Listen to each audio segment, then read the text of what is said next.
about God, I get emotional. I just get emotional talking about God. When I'm with somebody who really, truly loves God on the level that I love him and understand him on the level that I love him, I feel that way about him. So, most times we could talk about God and you could vibe with someone when they're really not there. So you just go through the motions for your own salvation. You explain to them about Islam and the way of Islam, how it is wholeheartedly and truthfully. Mm-hmm. Which there's no compulsion, there's no hatred. It's insane how different religions have different variations, and we're supposedly be the same under the same God, which is Allah. And it's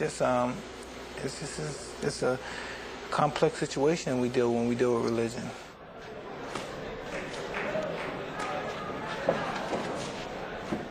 His salvation, his understanding, he enlightened me. Before I became a Muslim, I've known Muslims all my life. But I never had any inclination of becoming a Muslim because I didn't think their conduct was. I thought it was all hypocritical. But then when you run into people, individuality allows people to act certain ways, and certain people conduct themselves in other ways, and certain people conduct themselves in ways that are different from that. And I was just saying, a Muslim is just your conduct, and when you conduct yourself Islamically, and only God can judge you, basically. Men judges men's action, God judges your heart.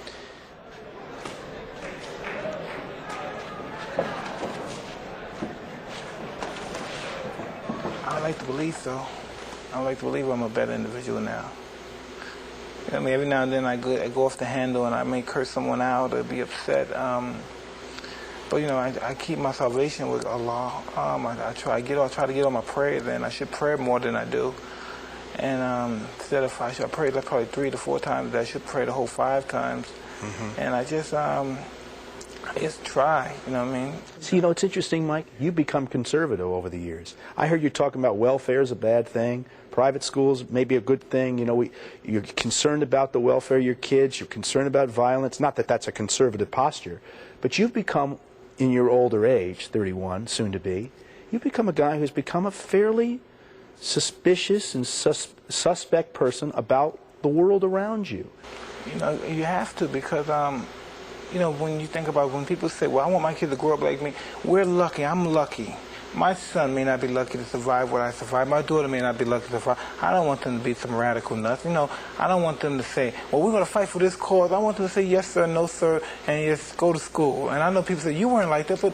You weren't like that. I know, but they may not be lucky and be out there in the streets hustling. I'm just so happy that they're in the situation financially, and they got a good... Listen, they got a father that cares about them, and they got a mother who's bright and intelligent and knows all the proper way of taking care of children. And what did I have? I had a mother who was alcoholic, and I had the father who was a pimp, a hustler in the streets. I don't know if that's going to make them a better person than I am, but hopefully from their situation they get a better life than I had. You used to tell me your dream was to be the champ and to be the greatest champ. Well, I'm talking about big dreams, like after fighting's over, the hell with the world. You have to live your life, raise your kids. But I don't got no big dreams like I'm going to do this and I'm going to do this and I'm going to be somebody important and outraged. Nah, man. Me being champ or me being a fighter is just being one of the guys. That's not nothing serious. People take it more serious than it really is. Life is taken too serious. Life is sometimes, over-exaggerated, I think, sometimes. You told USA Today last week that the biggest mistake you've made in your life was to get involved in boxing in the first place. That's hard for me to believe. Now, all the great things that have happened for you, there's been a lot of bad things. More bad than good. But not because of the sport of boxing, not because of what you did in the ring. No, listen, boxing exposed me. The people in boxing exposed me. The only reason that other people took pot shots at me because people in boxing did it. When they saw people in boxing, the writers take pot shots, write books, try to get off and exploit me. And inadvertently, they felt that it was okay, they can do it too. So everybody just took shots at me. That's like a guy like me. What chance do I have? I have no chance in this country. I can never have started a good life, a healthy life in this country. Because it's widespread that I'm just a bad apple. Do you have more regrets than you have dreams? Yes. I'm just happy one fight at a time. I'm not racing to grab no title. It's one fight at a time and establish my livelihood. more so than just anything else. You know, I'm a human being. I've never been perceived as a human being. Never. And I've always been perceived as a freak, an animal, some young kid that's the strongest guy in the world, or something like that. I've never been really perceived as an animal because I never broke down or cried or showed much emotion about anything that I endeavored. And so I never really been perceived as like a human. Because when people speak of me, they don't speak of me as somebody with feelings or emotions, anything. You got 4 kids, 5? 4. 4 kids. 4 kids, including a brand new baby. Yeah. 4 kids, brand new baby. What should they think of their daddy? That's important, what they think of. No one else. It's not important what anyone, it's important what your kids think, what your wife think. What should they think of you? I don't know, they should, they all have different, me and my wife is 2 different, I really don't know my wife that well, understand her. And I'm sure she doesn't understand me because I'm so wishy-washy sometimes. But and some people, that's their main objective, to sit down, to study their mate, and to know their every move for they can. I don't really care. Either you're with me or you're not. What do your kids talk to you about? What do you think? It's love. It's all about love. It's all about kisses, loves, taking them to Jeepers and taking them to little restaurants, feeding them, helping them with homework. You're just the daddy to them. Yeah, it's real simple. You would hope that they would someday get all the information and still admire you as their father. Because? Listen, I don't know about all that stuff, if they're going to admire me or anything. But I know they're going to have the chance to be a good person. They're going to have all the opportunities.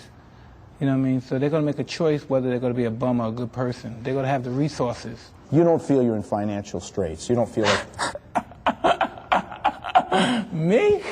I'm That's asking. my biggest problem. I got too much money. I get to it comes too quick. That's my biggest problem. I wish I had money problems like... But we hear all these rumors, oh, he's got to fight because he needs the $50 million, and that the government's got $30 million on the houses. Listen, can I tell you something? How much, if I owe people $20 million, how many times I have to throw my right hand to get $20 million? The reality, how many times I have to throw it? Are you saying that you're just a mercenary now for the money? I don't know. There was a time, Mike, when you fought because you loved it. You wanted the title. The money was great, but it really wasn't the motivator. Well, I didn't have 4 kids and a wife. You know, I didn't have those responsibilities then. So I could just fight when they have to fight, go grab a girl, then just, come on, let's go to Bahamas for 2 weeks and just hang out. Then if I get tired, I say, well, you go back home and then call somebody. You know, you can't do those. What's it like to go to a sheriff's office and to have to register as a sex offender? I don't know. It's just no. Did it feel demeaning to you? I have no. I don't get embarrassed. I have no dignity in that perspective. Like when I was there, right? There's nothing but ladies. Like there's nothing but ladies in the sheriff's office. So the lady said, well, what did you get convicted for to be here? Well, I said rape, and I said real loud. And my friend said, no. He said, sexual assault. And the lady started laughing. That's rape. They said I raped somebody. You know what I mean? But after the all ladies came, hugged me, kissed me, I signed the autograph. Because anybody that's a sophisticated adult and they seen the situation that happened, you know, that's bullshit.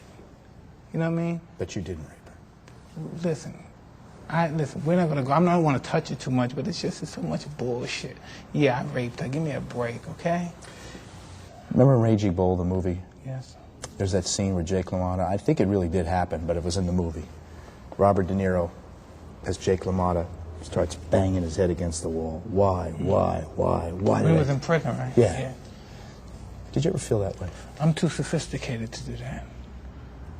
You know, it's just, I'm no fucking brute. You know, just things happen, and I said, well, listen, I screwed up, this happened, and we deal with them. You know, Customato taught me how to be. He was a strong man. I'm strong, and I'm mean. And there's nothing that could break my spirit from that perspective. Nothing's going to make me get on there. I'm never going to get on my knees to no one.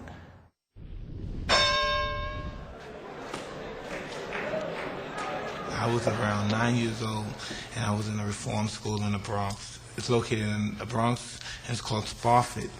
And one day we went there and we saw a movie, and the movie was the greatest. I believe it was 77, 76, the movie appeared.